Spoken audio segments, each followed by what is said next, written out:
Meus irmãos, boa noite. É um prazer receber todos vocês aqui nesse lugar.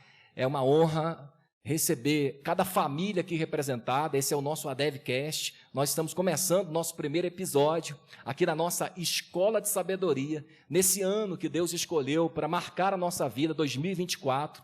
Para nós aqui nessa igreja, esse é o ano da resistência. E nós cremos que precisamos formar líderes resistentes. E você é um dos escolhidos que Deus separou para essa grande obra. Nós queremos ao Senhor honrar, agradecer a ADEV aqui nesse lugar, a ADEV no estado do Maranhão, a ADEV na Guaíra, aos pastores que estão aqui presentes, nosso pastor Robstan e pastora Valéria, também líderes nesse ministério, ao pastor Eliandro, sua família querida que está aqui para honrar o Senhor, e todos vocês convidados a essa noite. Sejam muito bem-vindos ao nosso ADEVcast. E nessa noite, nós estamos com convidados especiais demais. Pastoreou 4 igrejas, esteve por muitos lugares como pregador. E essa família tem feito muito pelo reino de Deus, seja nessa cidade ou no Brasil, aonde Deus os tem enviado. Já tiveram fora do país, levando essa mensagem e honrando o nome do Senhor. E é com muita alegria nessa noite que nós gostaríamos de receber com gratidão e com louvor a vida do nosso amigo pastor Gênesis e pastora Kátia. Sejam muito bem-vindos aqui ao nosso ADEVcast. Amém. É uma alegria poder estar com os irmãos. Eu acho que mais recebendo do que compartilhando esse momento que eu acho que é tão especial para nós. Somos todos carentes de conhecimento. E o conhecimento se dá através de leitura de livros, mas também, muito em parte, é na prática, é na experiência. Então, hoje é um momento especial estar aqui com os irmãos.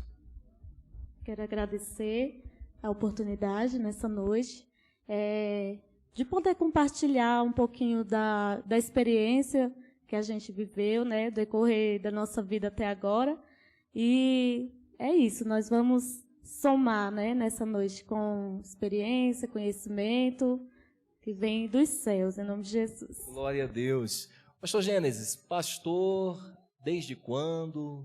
Pastoreou aonde? O senhor pode contar um pouco da sua história como pastor, para que todos possam lhe conhecer um pouco mais?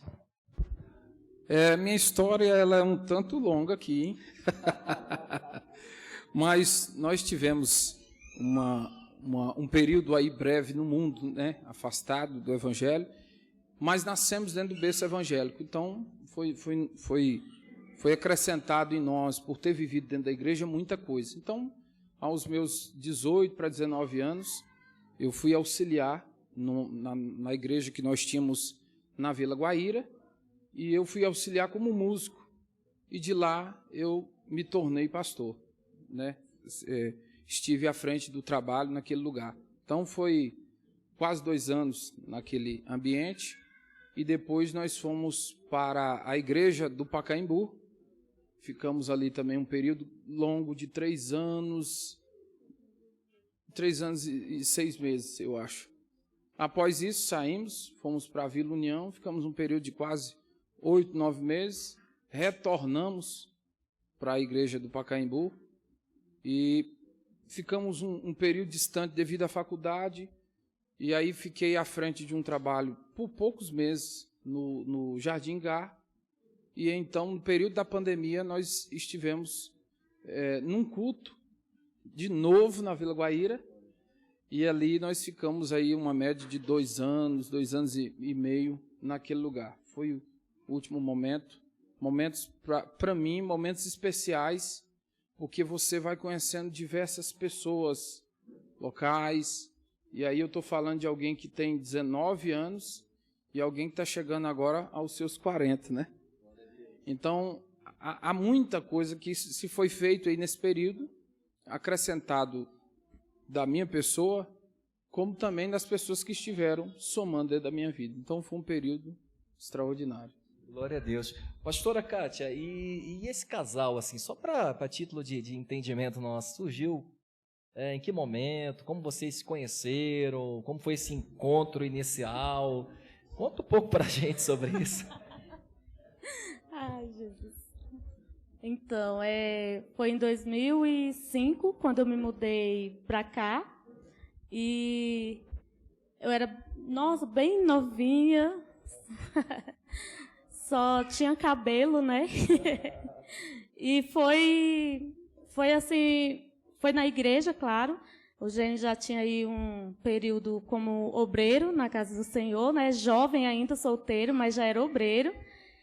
E ele ali era líder de jovens, né? E aí, eu muito tímida, e ele com aquele intuito de trazer, né? Sempre tem isso, a liderança busca trazer, aproximar aqueles que são tímidos, né?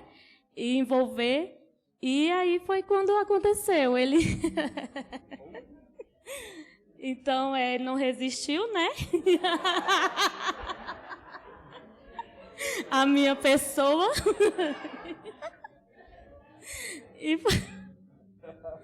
E foi assim que aconteceu. Ele, em um festival, né? Jovens Pega a Visão. Em um festival, fizeram aquela brincadeira do Correio Elegante. E lá, ele, muito nervoso, não tomava atitude. E uma das irmãs, Cupido do Senhor, que tem essa sempre, né? Uma das irmãs lá viu que ele tinha esse interesse. E aí ela criou a gente, né? Que a gente tinha esse interesse. Então ela criou um meio de fazer com que a gente conversasse e tudo. Então ela fez lá um correio elegante para ele e fez um para mim também. Então ela botou no meu nome que eu tinha escrito para ele e botou para ele que ele tinha escrito para mim. E foi assim, a partir daí, aí ele me chamou com muita luta no final para conversar e foi assim, ele chegou com uma sacolinha vermelha, tremendo, não sei até hoje porquê daquela sacolinha. Que eu pensei que era algum presente, alguma coisa, mas não, talvez era só para distrair mesmo. Segurar o trêmulo das mãos. E foi assim. Eu vou ter que dar a ele o direito de defesa, hein? Porque essa sacolinha aí ficou meio estranha. Eu lembrei, mas uma coisa que tem a ver muito com o ministério. Eu lembrei a pastora Kátia falando do encontro de vocês. Eu lembrei do início da história da dupla Daniel e Samuel. Eles, no testemunho, eles diziam que iam para as igrejas e eles escreviam um papelzinho lá, eles mesmos escreviam e mandavam lá para o altar dizendo: pastor, tem uma dupla aí top. Se o senhor puder dar oportunidade, o senhor não vai se arrepender. E eram eles próprios que estavam enviando ali o papelzinho, e assim o ministério ascendeu, eles continuaram e Deus os honrou. E da mesma forma, de alguma forma, esse Cupido aí ajudou os dois a se encontrarem. E aproveitando o ensejo, eu queria perguntar para o senhor agora, é o seu direito de defesa, hein? Quanto que a pastora Kátia representa assim no seu ministério? Me conta um pouco o que seria se o senhor não tivesse encontrado ela, o quanto ela foi importante nos principais momentos assim, do seu ministério, para que a gente possa, aqui como igreja, compreender que, acima de tudo, o ministério começa no nosso lar, né? Então, o quanto que o senhor pode falar sobre a pastora? Você viu que ela deixou no apuro aqui, hein? Mas, voltando um pouco, sempre nasce isso dentro da gente, principalmente quando a gente entende que há um ministério, há algum chamado. Né? Eu, por ter nascido no berço evangélico, entendi, aí nos meus 12 anos, que havia de ter um projeto, o chamado pastoral. Eu entendo que eu oscilei em alguns ambientes dentro da igreja, na música e alguns outros lugares, mas o ministério pastoral era propósito. Então, quando aquilo foi despertando dentro do meu coração, eu fui entendendo que eu precisava cumprir algumas características para esse ministério pastoral. Eu tinha 3 pastores tios, meus tios que eram pastores, então eu tinha uma experiência, não de meu pai, que não foi pastor, mas pelos meus tios, de como era o formato pastoral daquele período. Então, quando eu percebi que chegou a idade, que o tempo estava ali, que eu estava já envolvido no ministério, eu comecei a desejar isso, uma moça, uma mulher que pudesse me auxiliar nesse projeto que começou a ser novo para mim. E aí o que tinha? Eu acho que é interessante colocar isso. Dentro da nossa mente, eu acho que do obreiro principiante, é que ele quer ser solucionador de tudo. Há muitos problemas que ele percebe e ele quer resolver todos esses problemas.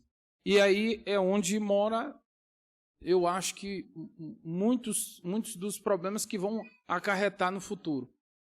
É que a imaturidade deixa a gente tomar decisões, nos faz tomar decisões erradas. E uma delas é a questão de escolher alguém para estar do seu lado. Que aí você é novo, eu lembro que aí meus 17 para 18 anos eu já estava bem cativado para esse ministério. Então a pergunta era, quem que eu vou casar? Ou eu tenho que casar? Então eu fiquei buscando essas características. Ela não comentou aqui detalhes, mas eu lembro que quando ela chegou na igreja, eu fui percebendo os detalhes. Primeiro, ela era filha de pastor. Falei, pronto, tem uma experiência pastoral. O pai foi pastor, então teve uma lida, nasceu dentro da igreja, e eu comecei a ver aqueles detalhes que para mim era interessante. E aí, em algum momento ali dentro da igreja, eu percebia as respostas dela concernente perguntas bíblicas, e eu disse, olha, ela é crente e entende Bíblia. E aí eu lembro que eu dei para ela alguns livros, e entre eles, alguns livros do pastor Josué sobre namoro, noivado e casamento. Né? E eu percebi que ela gostava de livros, então foi acrescentando alguns detalhes que para o meu ministério era importante. E quando eu falo de ministério e quis colocar esse ponto da preocupação ministerial, é que como novo, um obreiro novo, como uma pessoa que está ascendendo ao reino, a preocupação nossa é concernente às pessoas que precisam ser salvas. Eu fiz uma conta recentemente, segundo a ONU, 2022, nós estávamos chegando a 8 bilhões de pessoas. 8 bilhões. 7, 9, alguma coisa, quase 8. E seria agora, em 2024, ultrapassaria 8 bilhões de pessoas no mundo. Então, a preocupação eu tenho que ganhar essa quantidade de pessoas para Jesus, ou eu tenho que fazer parte daqueles que estão ganhando para Jesus. Só que aí eu fui fazer algumas contas básicas hoje, não naquele tempo. A primeira é que Jesus ficou até os 30 anos numa vivência comum da juventude dele, 30 anos. E aí, aos 30 até os 33, ele desenvolveu o ministério.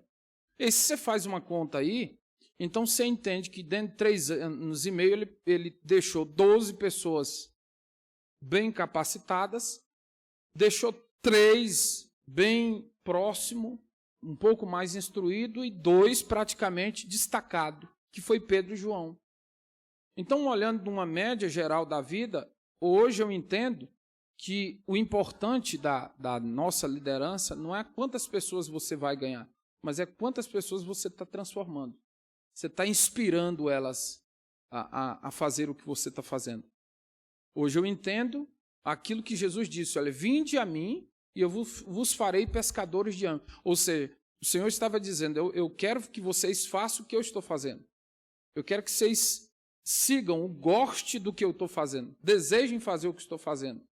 E naquele período, a minha ideia era, eu preciso o máximo de pessoas que venham fazer o que estou fazendo, de querer o que eu estou querendo, e nessa ânsia eu tomei algumas decisões, principalmente casar novo, chegar novo ao ministério e desenvolver. Então, quando eu fiz essas escolhas, eu fui atentando para esses detalhes, e graças a Deus que eu olhei para esse lado, porque eu olhei para detalhes de uma mulher ou de alguém que estaria ao meu lado para esse momento de desenvolvimento.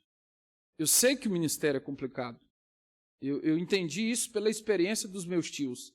Então eu precisava de uma mulher, no mínimo, que aguentasse a minha imaturidade, a minha formação e também o meu ministério. Essa pessoa tinha que, no mínimo, entender o meu propósito. o meu ministério. E aí eu deixo aqui, já finalizando, que um dia eu fui levar ela com alguns jovens, final de culto, e aí eu sou líder de jovens, então eu precisava, né, daquele aparato. E eu lembro que eu fui levando todo mundo, deixei ela para o final, porque eu queria dialogar um pouco com ela. Quando chegou, já era 10 e pouco da noite, e nós chegamos no portão da casa da tia dela, o portão estava fechado. E eu falei, estou feliz. Eu falei, uai, portão fechado. Ela disse, está trancado. Eu falei, como é que vamos fazer agora? Bater não pode, porque ela morava no fundo, ia incomodar os vizinhos.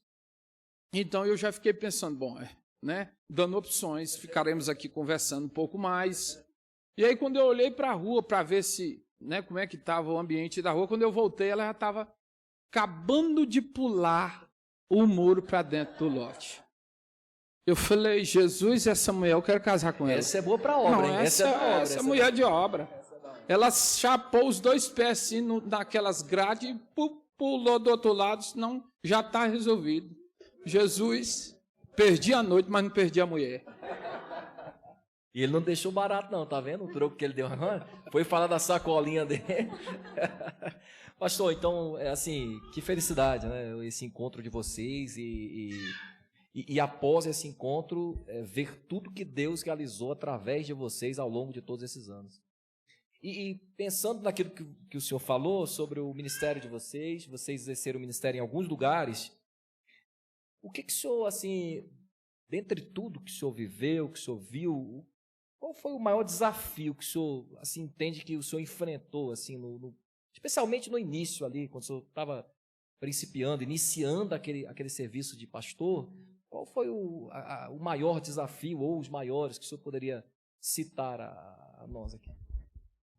Eu consigo hoje ver que foi a gestão, a forma de administrar.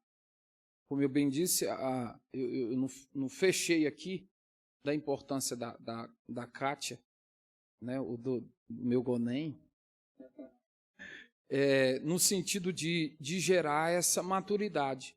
Porque tem hora que você comete algum erro e aí é a sua esposa que vai dar aquele bálsamo, aquela paz, aquela tranquilidade. Então, muitas das vezes, a imaturidade me levou a cometer erros e o maior desafio, eu acho que foi gestão, administrar, organizar. Há 4 caminhos básicos que a gente entende que seja para o ministério, que é atrair pessoas, que é conquistar pessoas, que é depois consolidar pessoas e, por último, enviar essas pessoas. Então, em algum momento, eu me perdi em atrair. E era infante. Então, a preocupação minha era a quantidade de pessoas que estejam ao nosso derredor. E atrair significa dizer, muitas das vezes, que você está deixando algumas coisas por fazer, né? Está desesperado, muitas das vezes. Você está tão querendo números, querendo mais pessoas, que aí você se deixa ser levado, às vezes, pela emoção, de cativar um e deixar outro de um lado. E a forma de atrair, ela tem que ter um intuito, que é conquistar. Fazer com que essa pessoa que foi atraída por alguma coisa da igreja, algum trabalho social, algum evangelismo, algum ato que conquistou o louvor, alguém que cantou um hino e atraiu uma pessoa, a gente tem que entender que essa pessoa precisa ser conquistada para que ela possa permanecer e se deixar ser moldada, ser instruída. Então, nesse caminho aí de atrair pessoas, conquistar pessoas, trabalhar, ensinar, treinar essa pessoa, eu acho que foi o meu maior desafio. Então, hoje, a pergunta é, quantas pessoas eu deixei? Né? Talvez se essa pergunta a gente falasse para Jesus, ficaria estranha. O senhor só deixou 12. Na verdade, deixou 11. E aí, na verdade, deixou 2. Na verdade, não ficou ninguém. Mas aí percebemos no desenvolver da história que todos aqueles, principalmente na figura de Pedro e João, foram pessoas que desejaram fazer o que ele fez. e cumprir o que ele fez, a ponto de não temer a morte. Tipo, se o meu líder não teve medo de morte, eu também não vou ter. Então, essa inspiração de líder, de gestor, de administrador, em algum momento, eu falei, eu acho que esse foi um dos grandes desafios do meu ministério.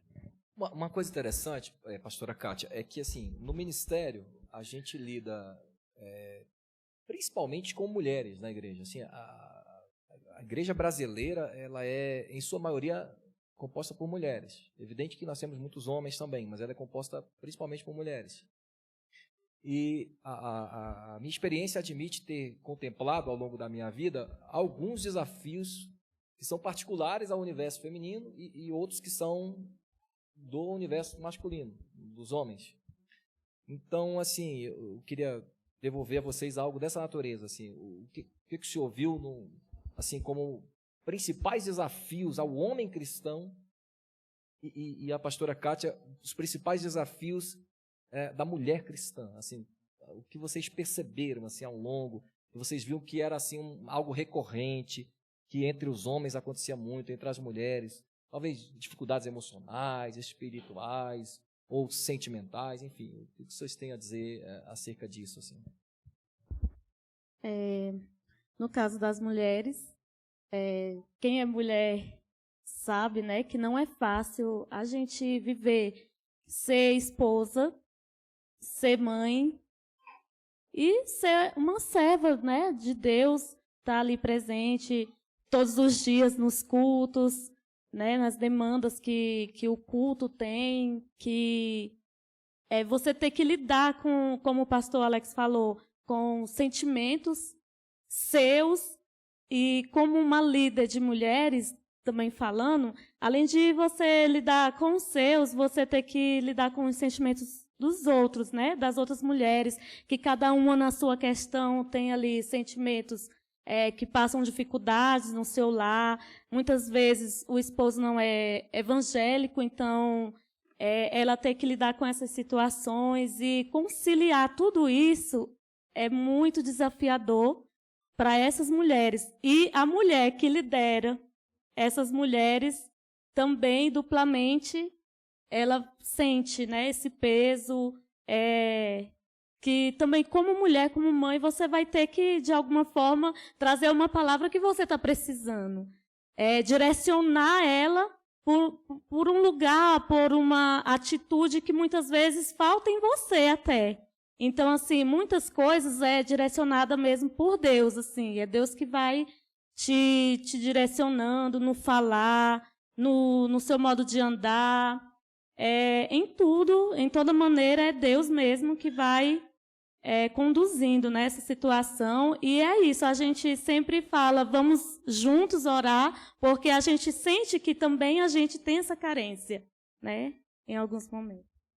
E é digno, pastor, antes do senhor falar, é digno de nota o quanto Deus tem usado as mulheres de uma forma geral, até usando as palavras da pastora Kátia, porque de fato ela em si mesma ela tem muitas atribuições, né? Que ela é mãe, ela é a mulher sábia que edifica o lar, ela é filha também e ao mesmo tempo, como ela falou, já além de lidar com tudo isso, ela lida também com coisas alheias, né, com coisas dos outros. Afinal de contas, Jesus disse que quando nós ajudamos os outros a carregarem as cargas, nós cumprimos a sua lei, nós estamos de fato andando com a sua lei. Então, é digno de nota aqui o nosso louvor a Deus pelas mulheres, né, por tudo que as mulheres têm representado no ministério.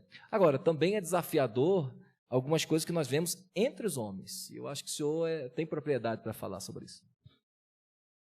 Eu acho, um complemento aí à visão da Kátia. Eu percebo que a mulher, e aí a gente precisa de um pouco mais de detalhe quanto a isso, mas mulher é um tanto mais focada do que o homem. Ou a proporção de ter mulheres focadas é maior de quantidade de homens focados. E óbvio que hoje o mundo ele está um pouco mais desenvolvido nessa questão de ter a mulher um pouco mais com os desafios de um homem. principalmente homem casado. Então, as mulheres hoje trabalham, têm uma carga, muitas das vezes, dupla, né? Por trabalhar, ainda ter as questões do lar.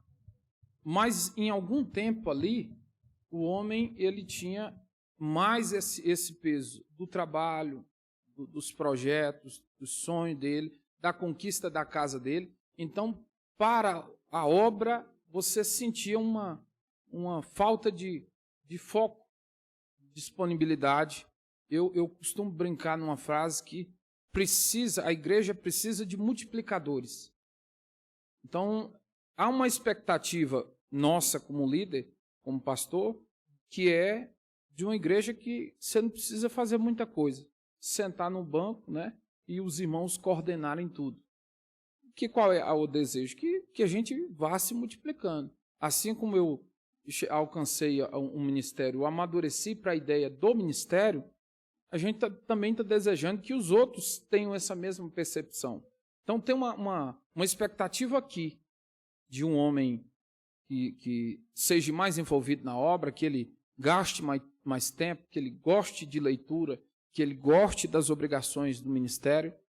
E muitas das vezes não é isso que você percebe, ou eu não percebi muito, no homem, na proporção de homens que estavam ao meu derredor ladeando. Você tinha mais mulheres ladeando na obra, no ministério, do que homens. Eu acho que há de convir que alguns que tenham experiência percebem isso hoje. A maioria de mulheres que estão envolvidas no ministério, que estão focadas no ministério, em muitos ambientes, em muitas igrejas, é mais do que homens. Pelo menos os locais onde eu pastoreei, foi essa noção ministerial.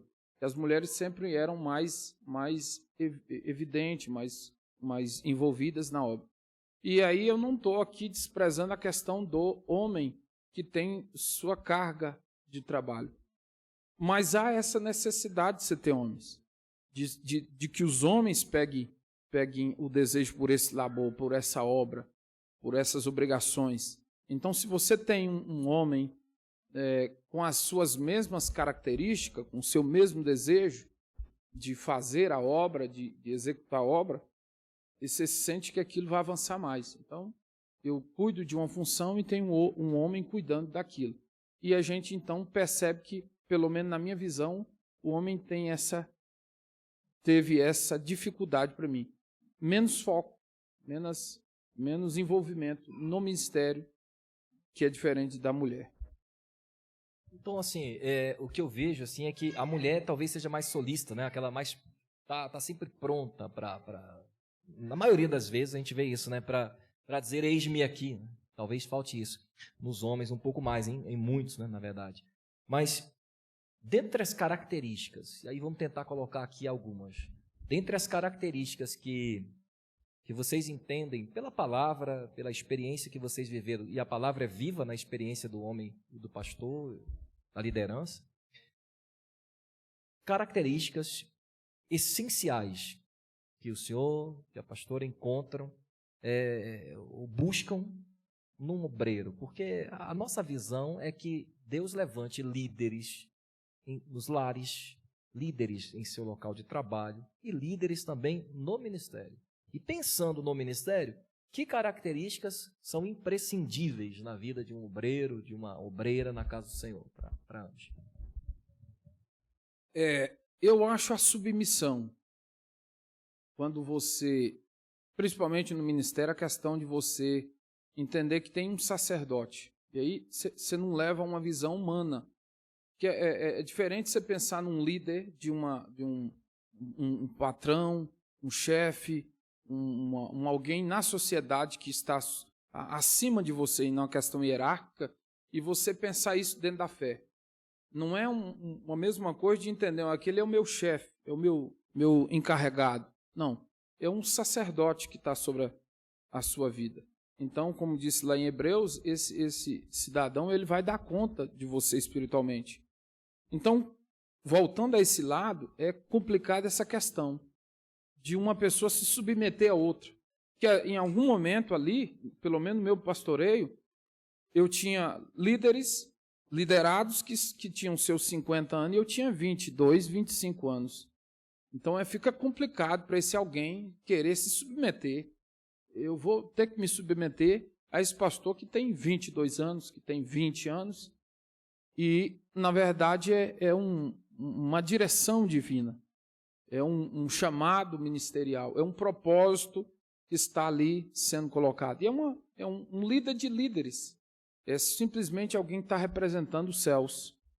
Se a gente olhar nessa visão, então eu acho que submissão é a grande característica do obreiro. É gostoso quando a pessoa aprende a ser submissa. E submissão é honra. É você saber que alguém foi instituído por Deus, mesmo sendo ele. Teve alguns momentos em Israel que houve liderança de reis que tinham 12 anos, 8 anos de idade. E aí havia um grupo ali que cercava ele, que dava mentoria a ele, mas ele era o rei. E as pessoas se submetiam, mesmo que amparado por outros anciões, outros cabeças, outras pessoas ao redor daquele líder, ele era o rei. E as pessoas tinham que tolerar ele. Então isso é gostoso, quando a gente se submete a uma liderança, a um líder, e a coisa, eu entendo que ela anda melhor.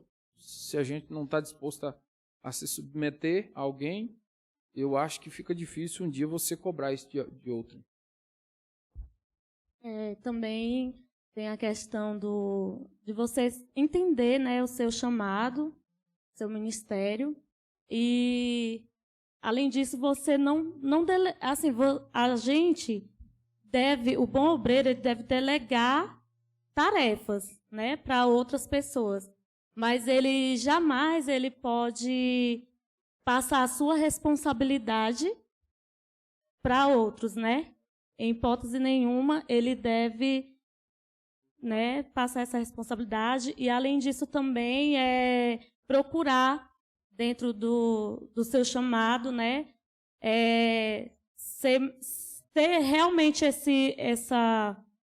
essa busca, né, de cada vez mais ele está mesmo, mostrar que está interessado nas suas atitudes, em levar o seu ministério adiante, né, fazer discípulos, compreender pessoas. Eu acho que também isso é muito importante, né, para um bom líder. Ele deve compreender, saber entender as pessoas e, em hipótese nenhuma, passar a sua função para outros, né? Um exemplo assim que me veio à mente é sobre Marta. Ela teve ali as suas funções, estava ali com muitas tarefas para fazer, e ali não tinha outro para fazer. Todo mundo escolheu ficar aos pés de Jesus e ela estava servindo. E em um momento ela se desesperou e quis passar, quis que outras pessoas fizessem aquilo que ela estava fazendo e que estava dando conta. Ela não estava ali sozinha, mas ela estava dando conta, né, daquilo que ela estava fazendo. Mas ela queria que outras pessoas estivessem ali com ela e na função que era dela. Então, assim, muitas vezes a gente vai ter que baixar a guarda e suportar. A gente vai ter que aguentar muitas coisas, porque é nossa responsabilidade. Fala. É interessante, assim, tem pessoas que têm muitas dúvidas sobre como reconhecer seu chamado, né? Reconhecer sua vocação, e ele fica tateando, assim, tentando descobrir o que ele pode fazer. Há pouco eu conversava com alguém e eu dizia, existem boas pessoas muito capazes no lugar errado. Porque o fator posicional, você está na posição certa, faz você desenvolver seu ministério. E existem pessoas que muitas vezes são ótimas pessoas, extremamente capazes, e acredito que vocês conheceram pessoas assim, só que ele insiste por seguir num ambiente, desenvolvendo algo que ele não tem vocação para aquilo. E eu tenho crido em um Deus que chama pessoas e os vocaciona para algo. Então, assim, que conselhos, por exemplo, pastor Gênesis, aproveitando a palavra da pastora Cátia, o senhor daria para que alguém, de alguma forma, conseguisse entender um pouco do seu chamado. O senhor teve alguns sinais, por exemplo, que o senhor vivenciou, que lhe indicaram que a sua inclinação seria para o ambiente pastoral, seria, né, baseado no que o senhor viveu? O que o senhor poderia dizer ao povo que está lhe contemplando agora sobre essa identificação do meu chamado ministerial? E é uma questão interessante, porque eu acho que o grande problema das pessoas é saber quem são elas, né? Quem eu sou. E aí, geralmente, você pergunta isso para as pessoas, eu não sei ainda o que é para me fazer. E lá no fundo, a gente sabe que isso é algo nato. Eu gosto de observar o texto de Jeremias 1,5, que ele diz: antes que você fosse formado no ventre, eu já te conheci. Antes de você sair da madre, eu já te santifiquei. Você já tem um projeto preparado, pré-definido. Isso vai queimando no seu coração. Eu costumo brincar com essa expressão. Isso queima. E aí, quando você faz aquilo que você foi chamado para fazer, você se sente realizado. Às vezes você não está ganhando nada por aquilo, você não está bem, você está sendo humilhado às vezes, você está sendo machucado às vezes, mas é o que você foi chamado para fazer. Então isso ali te completa, te complementa. E quando você não faz aquilo também te cobra. Fica pesada a vida, você sente que está devendo alguma coisa. É o seu chamado. E aí, quando a gente descobre isso, eu coloco, né, nesse parêntese essa visão, porque nem todo mundo foi chamado para pastorear. Esse trato com pessoas, essa característica de conviver com pessoas, ganhar, promulgar o evangelho é para todos. Mas zelar, treinar, esperar, tolerar, não é para todos. Então, de alguma maneira, eu gosto da expressão, acho que em Colossenses, que diz: suportai-vos uns aos outros. Isso aí é complicado para alguns. Porque tem hora que você olha para alguém assim, não, pastor, mas fulano tem que já tomar posição. Não tem aqui ninguém na oração. São 10 pessoas que tinham que estar orando. Os obreiros precisam vir para a oração. Não. Isso tem que ser um despertar próprio. Um desejo próprio. E aí, às vezes, tem gente que vem porque tem um grupo que está orando. Mas tem pessoas que vêm porque gosta. Porque sente bem fazer aquilo. Música. Alguns músicos aqui perto. Por isso que eu não entendo que sou músico. Porque em algum momento eu acho chato você ter que ficar se dobrando nos treinamentos, numa prática, num estudo de uma coisa que você não vê fundamento para aquilo. Eu não me vejo servindo com música. Eu não me vejo ganhando, vivendo da música. Eu não consigo ver. Mas eu consigo me ver pastoreando. Eu consigo sentir coisas pastoreando. Vem coisas, as ideias chegam sobre isso. Então eu entendo que isso aí é um despertar diário para dentro do seu propósito. Então, quando a pessoa começa a se deixar ser desenvolvido nisso aí, ele começa a destacar. Começa a se destacar. Porque ele sabe que aquele é o direcionamento de Deus, então ele começa a colocar alguma coisa em cima daquilo. Se é música, eu costumo colocar isso aí. Se é música, dá aos estudos sobre música. Se é pastoreio, a ferramenta é a palavra, é o conhecimento. Então tem muitas das experiências, por exemplo, do meu chamado, que eu entendo que se eu não fosse pro chamado, eu não toleraria, não aceitaria. Mas é o chamado. A gente, como pastor, tem hora que você está ali impulsionado por alguém dizendo: pastor, reclama aquela pessoa, disciplina aquela pessoa, reclama. Só que você não consegue fazer aquilo. Estrategicamente, você faz como Jesus. Você tem um ladrão do seu lado, que 3 anos e meio está mexendo nas ofertas da igreja, é assim que Judas fez. Você tem um cara com a arma na cintura, que você sabe que a qualquer momento ele mata um. Ele é maluco. Mas você está acreditando nele. É como Jesus disse a Pedro: Pedro, hoje você é moço, mas lá na frente, quando você fores velho, vão te levar para um lugar onde você não queira, mas você já vai estar desenvolvido no ministério. Então, eu acho que o desenvolvimento do seu propósito se dá a isso, a você tolerar certas coisas, fazer certas coisas por amor, pela química, pela queima que está dentro do seu coração.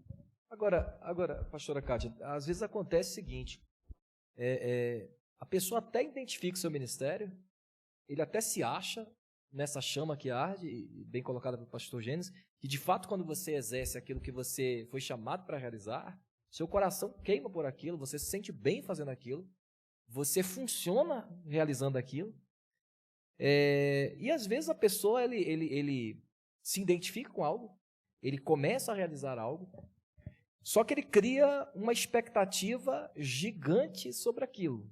Então ele imagina, eu sei para que eu fui chamado, e agora ele começa a imaginar números, o que o senhor colocou bem no início, ele começa a imaginar quantidade, tamanho, volume, porque o ser humano ele tem isso, ele mede as coisas por quantidade, e eu tenho dito que no céu as coisas não são medidas por quantidade, elas são pesadas. Aliás, é até uma frase de Charles Spurgeon, que ele diz, no céu as coisas não são contadas, elas são pesadas, porque no céu as coisas têm valor.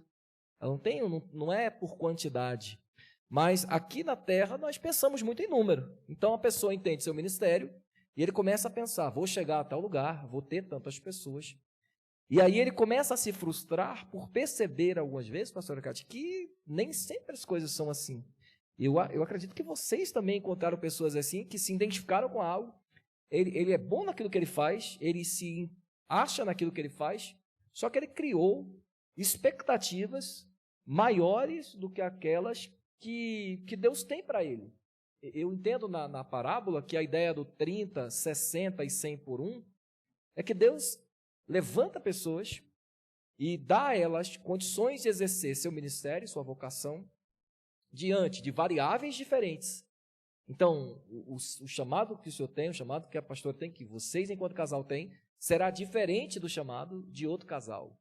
Então, eu também entendo que é uma deficiência na vida de muitos obreiros o criar expectativas com base em números e em tamanhos. Porque o ministério, e aí vocês podem também falar sobre isso, o ministério é lágrima, o ministério às vezes é dor, o ministério é aquela conta que às vezes não fecha também, que a gente acende ao ministério e imagina, bom, eu tenho capacidade, eu sei como fazer. No caso da experiência de vocês já lidou com isso em outros lugares, mas parece que cada lugar que vocês chegam é um lugar novo, é uma experiência nova, é um público novo e um resultado diferente.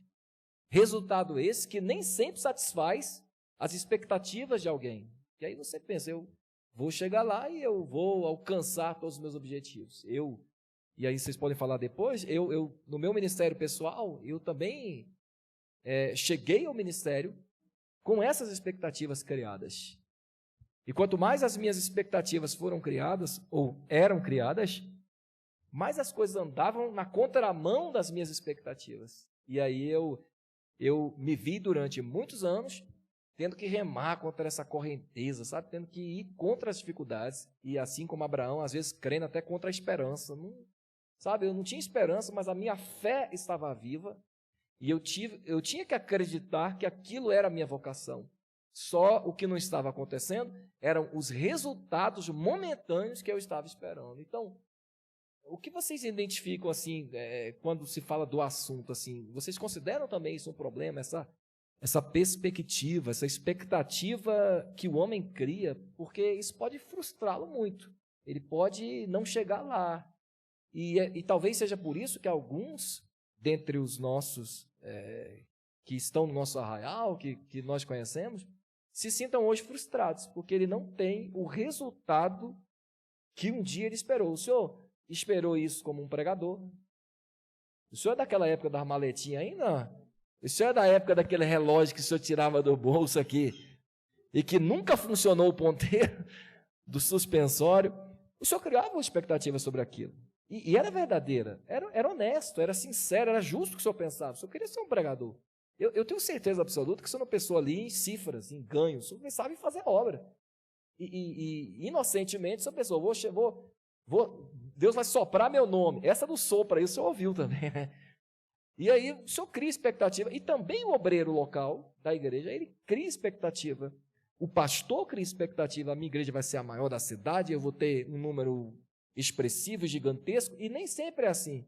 Deus nos chamou para honrá-lo e não para que ele nos devolvesse essa honra em forma de número, como se nós estivéssemos comprando dele o direito de ter mais membros, mais pessoas, mais recursos e as maiores igrejas. Vocês entendem também que essas expectativas, essas perspectivas criadas no coração do homem, é um problema para ele também? Eu vi recentemente aí eu vou contar uma piada aqui. O irmão foi consagrado a presbítero de noite, e aí acabou o trabalho, eles foram para casa, e a esposa disse: amor, vamos dormir. Eles: amor não, presbítero Maurício. Mudou de nível, né? Ele agora já é presbítero, e aí você precisa ser tratado diferenciado. Falando de expectativa, porque é assim que a gente vai pensando. Eu brinco que quando eu, mais novo, quando eu tinha uma visão de pastoreio, eu tinha uma ideia de que o pastor ele não podia acessar alguns lugares. Eu costumo brincar que eu achava que ele não comia. E se comia, era um anjo que levava a comida para ele comer. E aí, quando se ascende ao ministério, a gente vai entendendo que muito daquele exagero é uma coisa criada, meio que uma fábula. Você tem que atingir, é como eu iniciei aqui dizendo, você tem 8 milhões de pessoas, e aí em algum momento você fica, não, pelo menos 100 milhões eu tenho que ganhar, e às vezes é para uma família. É por isso que eu entendo hoje que essa caminhada, essa vivência que você vai tendo no ministério, vai tirando um pouco dessas expectativas, porque tem hora que você, em algum momento eu estava lá pensando numa igreja com 200 membros, 500 membros, que aí você vê na televisão, né? Você vê nos vídeos ali, eu disse, não, como pregador, eu sempre almejei, nunca pensei em pregar para 2 pessoas, nunca. Meu pensamento sempre foi uma multidão, gideões, missionário. Eu vou pregar nas esquinas de jeito nenhum. Mas em algum momento da vida lá, no trato da obra, você fica tão satisfeito por ter ido numa casa de alguém muito pobre, com uma dificuldade de um carinho, de uma palavra, de um alimento, e aquilo marca a sua vida. E você entende que era sobre isso, a expressão, né? É sobre isso aí. Eu vim para isso. Eu lembro que uma vez, eu mais a Kátia, nós fomos visitar uma irmã, e todo mundo tinha meio aversão a ela, porque ela é barulhenta no horário do culto, e às vezes está no culto, ela atendia o telefone. Os irmãos, pastor, não, deixa ela.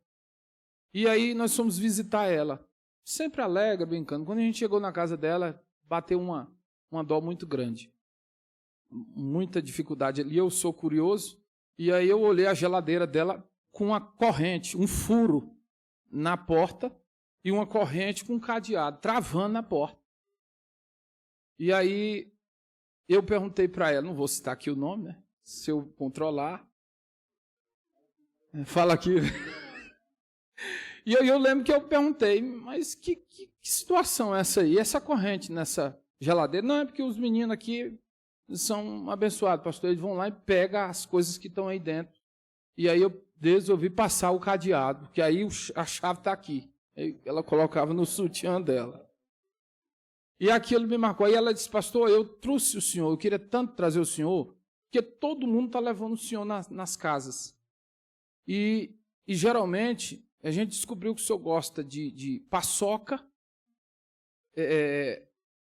jujuba, tal, mas gosta de café.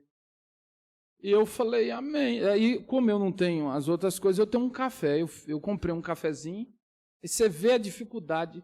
Ela arrumou um jeitinho de comprar um café. Eu acho que nem era a prática dela. E ela fez um café, irmão, e trouxe para mim, para dizer assim, eu queria receber o senhor. Como toda a igreja fez isso para tratar o senhor, para cuidar do senhor, eu também quero trazer um café. O senhor gosta de café? Eu falei, não, pô, não, eu gosto é de bacia de café.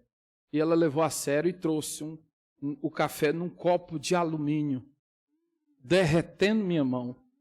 Cheio, irmão.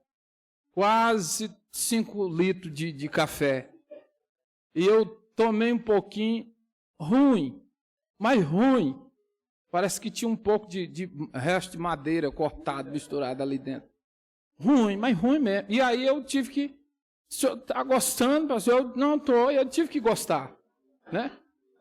E eu lembro que eu conversando ali, querendo um jeito de ir no banheiro, eu saía e não tinha assunto. Cátia, me ajuda aquele negócio.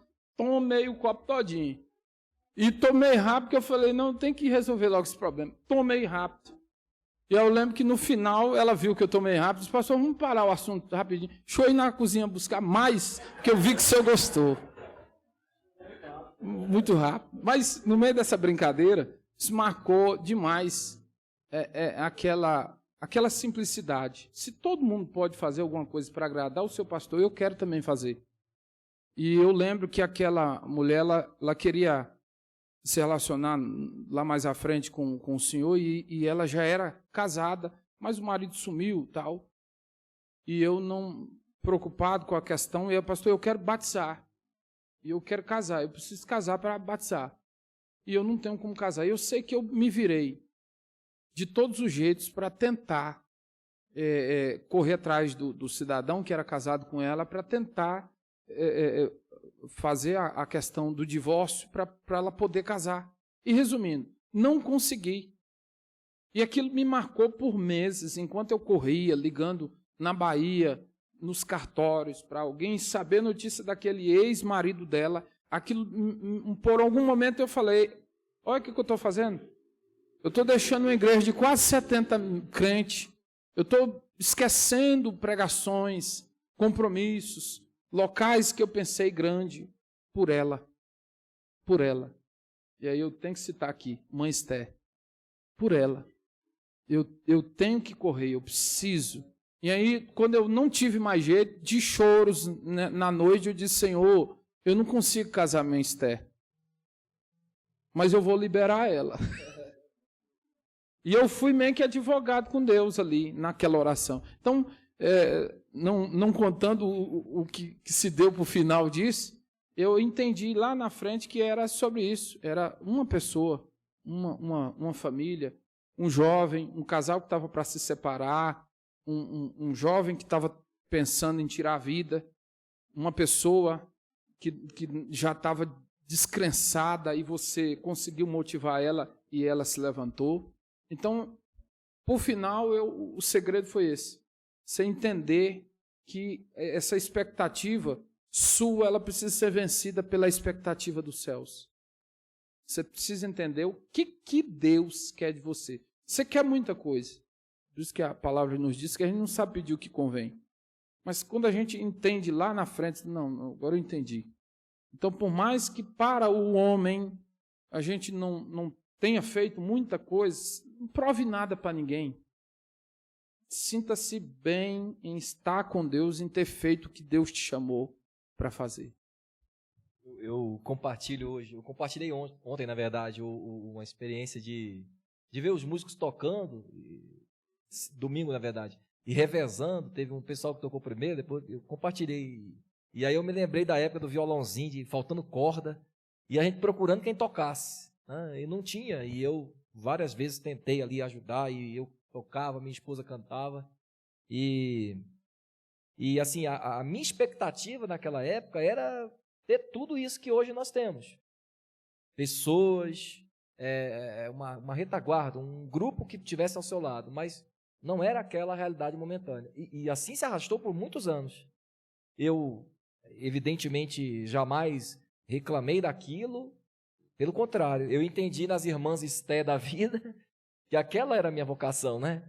E acho que a senhora também, pastora Cátia, viveu muito isso, sabe? Às vezes a gente chega no trabalho, assim, da igreja, pensando, é a última vez, eu vou deixar esse negócio de lado, não é para mim.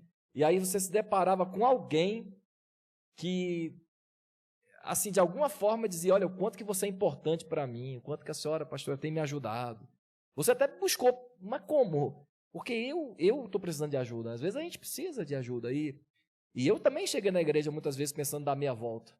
E aí eu, de repente, me deparava com alguém que dizia, pastor, me ajuda. E eu querendo dizer, não, eu é que quero ser ajudado. Eu estou procurando quem me ajude, pelo amor de Deus. Assim, uma promoção assim, para ver quem me ajuda. E a gente encontrava uma irmã Esther. Vocês encontraram várias vezes no Pacaembu. E vejo que vocês, por exemplo, conhecendo a história de vocês, aonde vocês voltarem, dos lugares que vocês passaram, vocês têm porta aberta. Mas eu tenho certeza que ali as expectativas não foram frustradas para vocês, como não foi para mim. Na verdade, só houve um alinhamento, como o senhor falou, entre o céu, a vontade de Deus e a perspectiva, a expectativa humana. Né? Então, eu percebo que se alguém quer ascender ao ministério, precisa entender que ministério não é número, que ministério não é quantidade, que ministério não é cifra, embora o seja para alguns, mas ministério é ajudar, é ser importante na vida do outro, e eu creio que isso vocês têm sido. Agora, pastora Kátia, tem alguma coisa que a senhora, ao longo desse caminho, para a gente caminhar com o término aqui, tem alguma coisa que a senhora se arrepende? E essa pergunta para o senhor também, alguma coisa que, ou por não ter feito, ou por naquele momento ter realizado e hoje pensar, eu poderia ter sido diferente, assim. Tem alguma coisa que a senhora poderia colocar nesse sentido? Eita. Eu não me arrependo de muita coisa, não. Apenas uma coisa, assim, que eu acho que poderia ter sido melhor, e que isso daí a gente vai descobrindo, né, no decorrer do dia a dia, o tratar com as pessoas mesmo. Assim, né? Porque já tive muito... tenho, né, a fama de ser brava, como o próprio Jean diz, e eu não vejo que eu sou brava, né? Mas, assim, no tratar com as pessoas, muitas vezes eu errei, né? E, com certeza, eu me arrependo, sim, de algumas atitudes ou palavras, né? Que a gente direciona. E o bom de a gente saber disso é que quando você sabe que errou com alguém, você recorre ao perdão e orar pela pessoa, né? Para que a pessoa não crie nada dentro dela, né? Nenhum sentimento de rancor ou de angústia, porque isso acaba até atrapalhando muitas outras coisas, né? Na nossa vida, assim, espiritual. Eita. Se eu for ver o tanto de arrependimento. Brincadeira. Mas tem algo que eu acho que marca bastante, que eu acho que resume toda essa meu arrependimento, você priorizar, que eu acho que tem a ver com a questão da expectativa, você priorizar tanto uma ideia que não é divina, uma ideia sua, e esquecer coisas importantíssimas como a família. Então, em algum momento, eu falei nisso, porque era momento de eu ter saído mais com minha esposa, ter visitado meus irmãos, ter tido com lá, e com essa preocupação do que os outros vão dizer, que a igreja vai achar, eu caí cometi não tão muito esse erro, mas eu me arrependo de, por algum momento, deixar isso tomar meu tempo, tomar minha mente, tomar meu coração, tomar meu ímpeto, meu gás, minha energia. Quando você deixa as pessoas começarem a ditar a sua vida e dizer, pastor, o que o senhor está fazendo aí na praia? O que o senhor foi fazer? Eu vi o senhor no cinema, né? Eu vi o senhor saindo. Eu lembro que quando a gente casou, a primeira vez que a gente viajou, estrategicamente, nossa, mas foi com 7 anos depois do casamento. Nós casamos e a lua de mel foi dentro de uma casa aqui no céu, no Valparaíso mesmo. Tipo, não dá para ir para algum lugar, vamos pelo menos mudar de casa.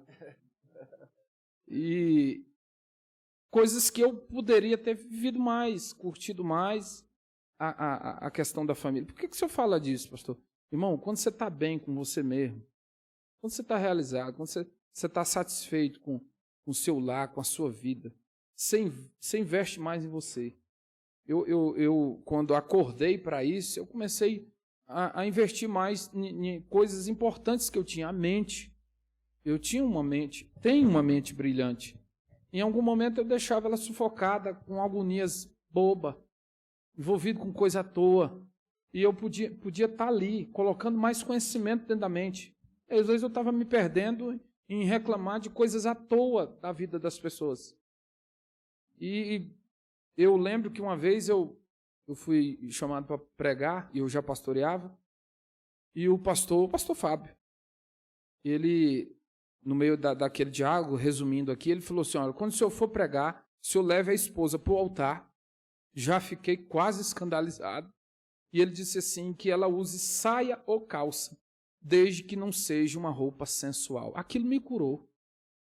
Eu digo, minha mulher, a partir de amanhã não tem mais separação entre Deus e os homens, né?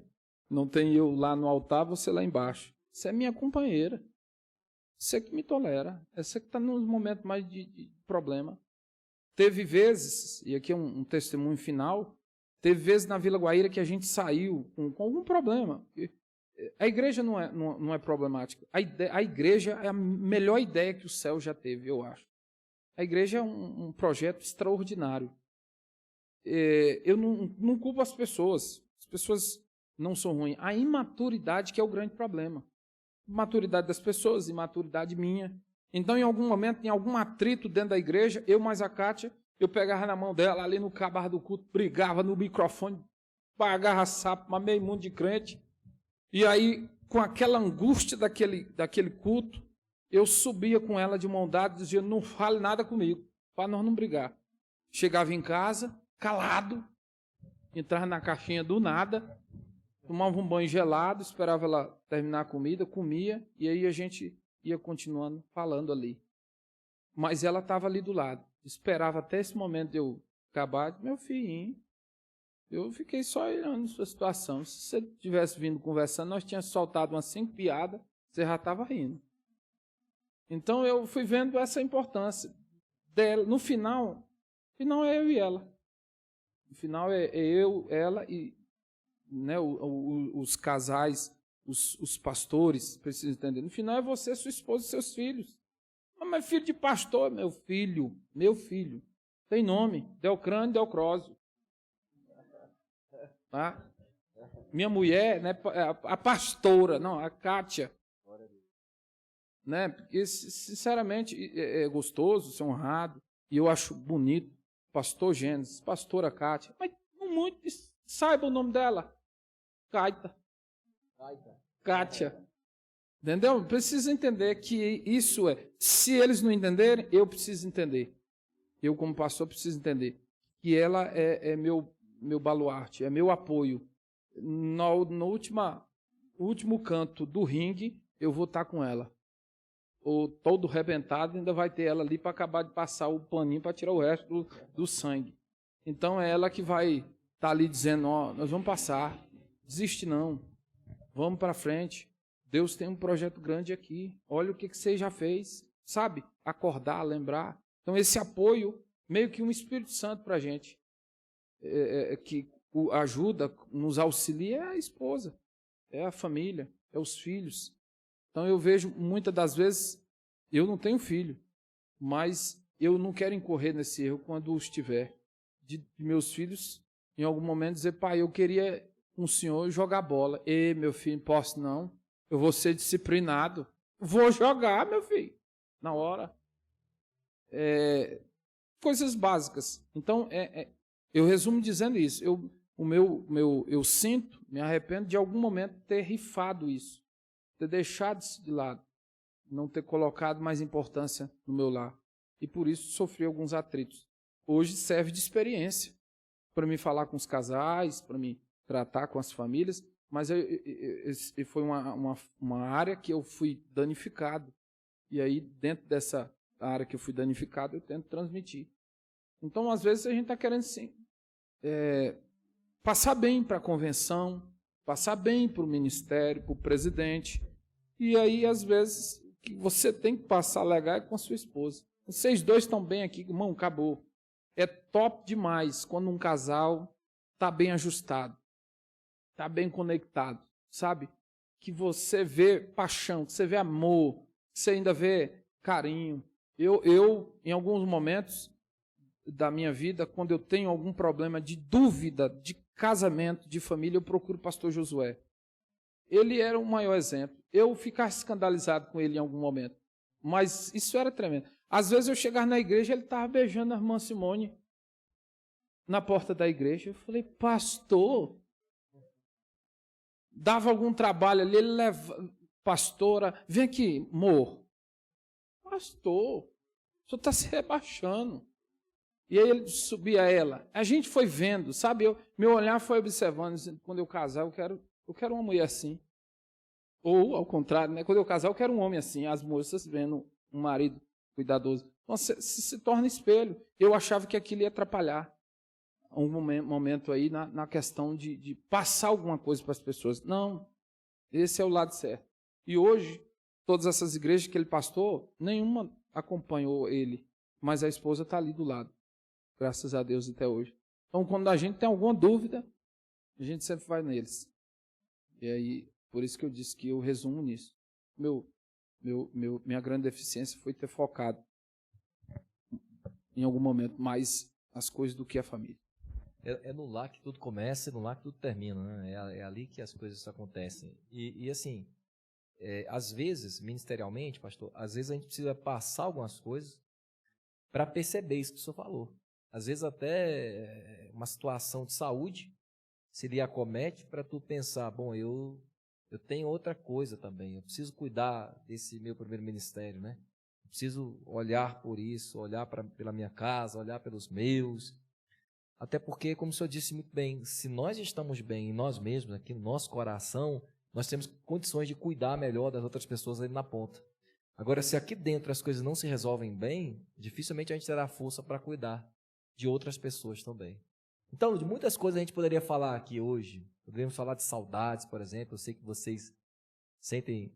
Acho que uma coisa que marca muito, né? Acho que parece que uma vez pastor para sempre, né? Às vezes o senhor ascende ao ministério de pregador e vai para aqui, vai para ali, mas parece que o fim do pastor é sempre cuidando mesmo em algum lugar, né? Porque é uma coisa que, para quem já lidou com tantos lugares como vocês, fica aquela saudade, né? Aquela vontade de reencontrar. Agora, talvez a saudade não seja... A saudade talvez seja de um momento, né? de uma fase, porque o ministério é feito de fases. Eu acho que a gente não tem saudade de certas coisas que a gente viveu, porque tem coisas muito difíceis, mas sabe que aquilo foi importante para gerar alguma lição, né? Então, para a gente abençoar essa geração, esse povo que está desejando o ministério,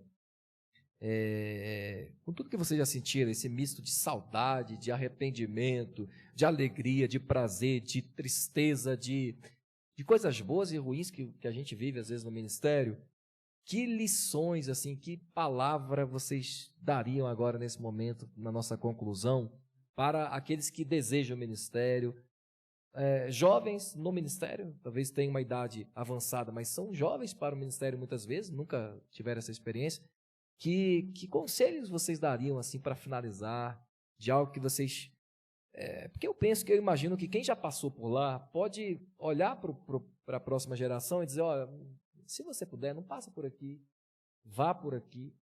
Evidente que algumas coisas a pessoa vai ter que viver, mas acho que a gente pode dar à pessoa a oportunidade dela não cometer os mesmos erros. Então, assim, que lições vocês transmitem, o que vocês poderiam dizer aqui no final da nossa reunião aos jovens desejosos do ministério, as pessoas que querem desenvolver o seu ministério? Que conselho vocês poderiam dar a isso?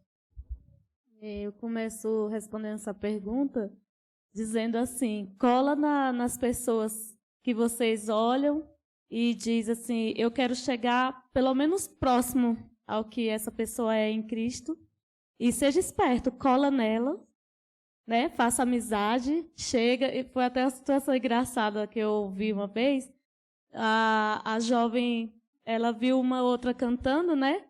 E chegou nela e falou, quer ser minha amiga? Que eu quero aprender a cantar e ficar que nem você.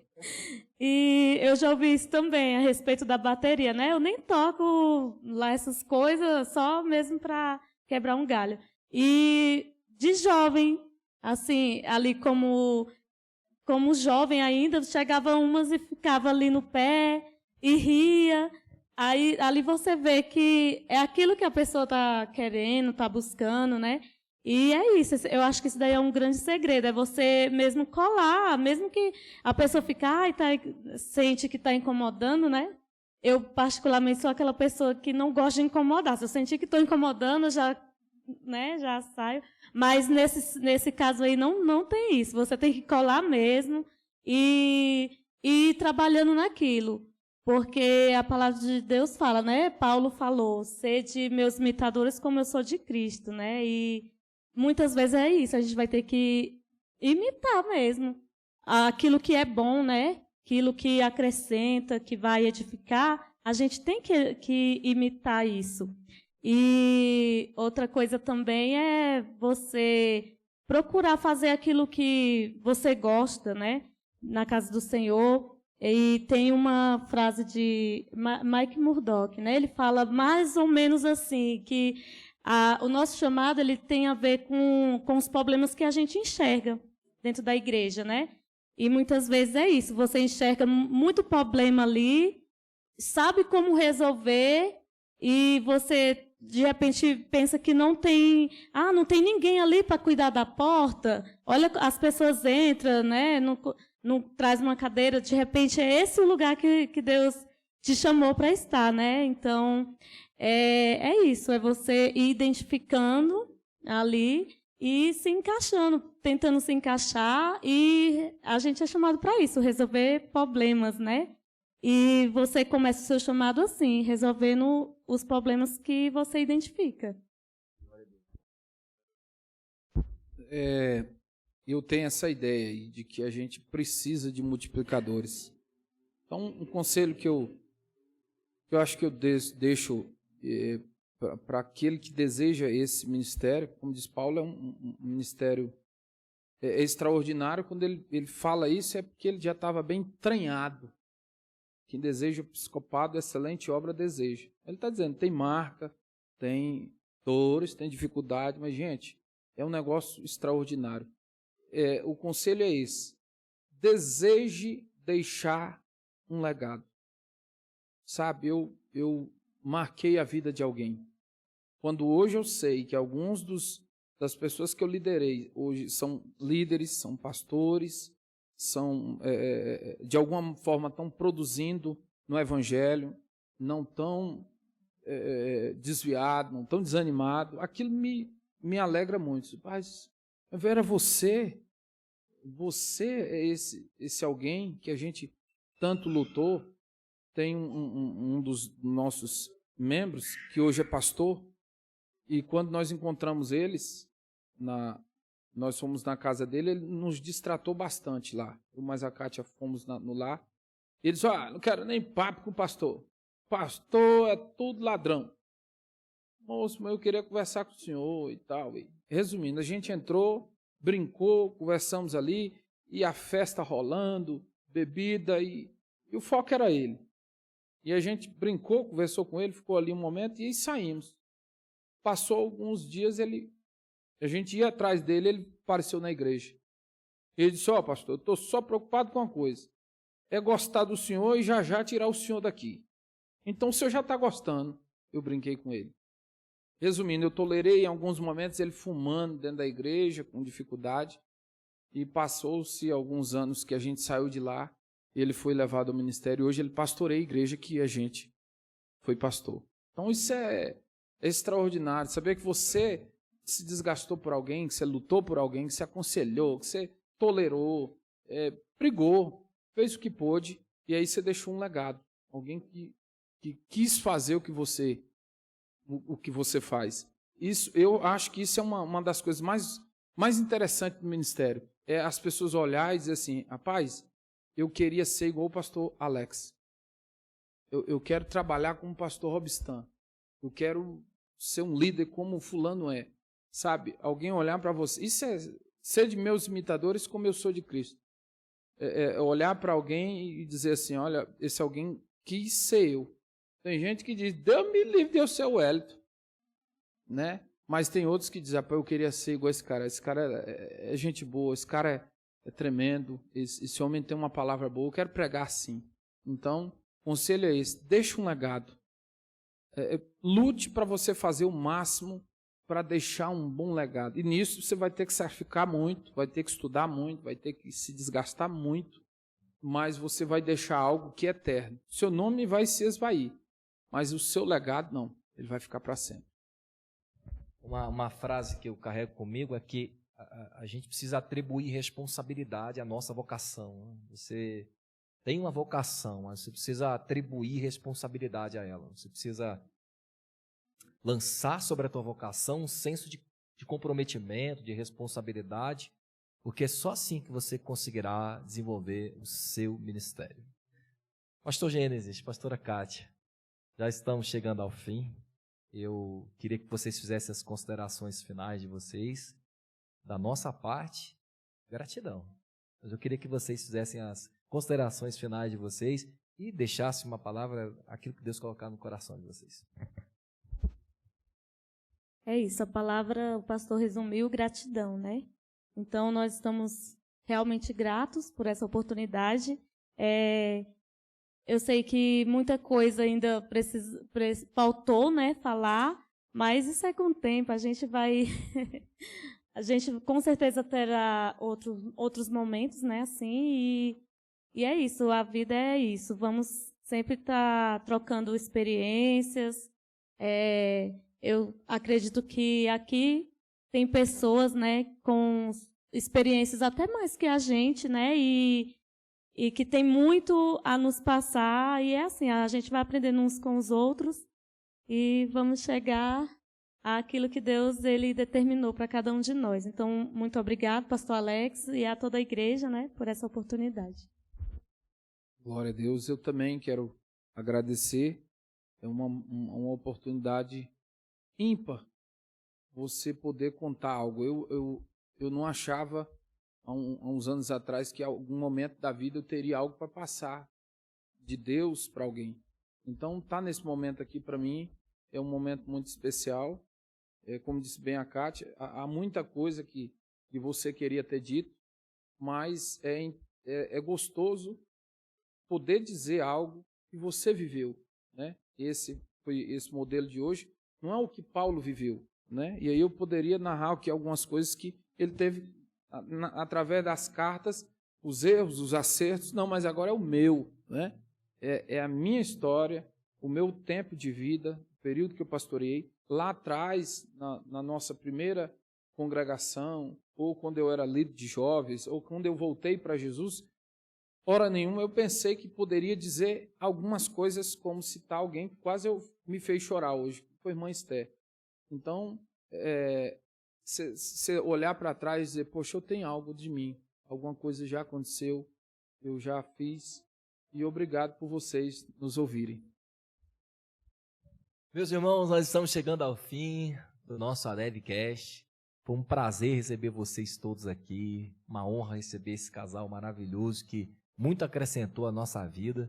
E nós esperamos que em tempos futuros, em momentos futuros, nós tenhamos novas oportunidades também de compartilhar, como a pastora falou, muito mais histórias, muito mais coisas que Deus tem dado a vocês, que Deus tem dado a cada um de nós ao longo da nossa trajetória. Então, gratidão a Deus por esse momento, gratidão a Deus por todos vocês.